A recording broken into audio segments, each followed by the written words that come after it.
Ever feel like your iPhone alarm is yelling at you first thing in the morning? You're not alone. In this video, I will show you how to reduce your iPhone alarm volume step by step so you can start your day gently, not in a full panic mode. You might have noticed that the clock app that you use to set up your alarm on your iPhone does not allow you to control alarm volume. However, that does not mean you cannot change it. In this guide, I will show you how to do this. First, let's head over to the Settings app. Now tap on Sounds and Haptics option.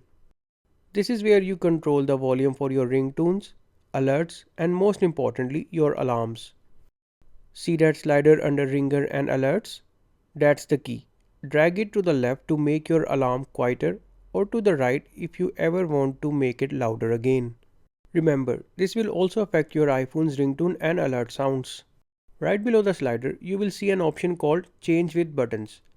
If this is on, your alarm volume will change when you press the volume buttons.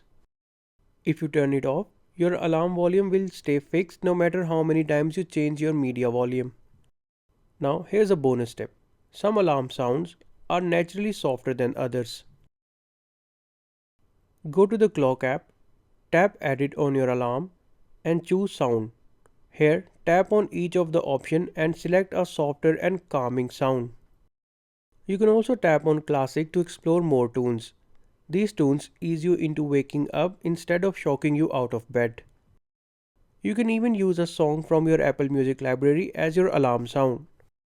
If you prefer relaxing music or ambient noise, this is a great way to personalize your mornings.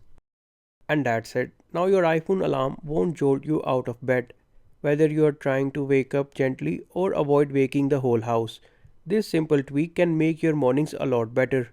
If you found this tip helpful, then be sure to give it a thumbs up and subscribe to our channel for more iPhone tips and tricks. Thanks for watching.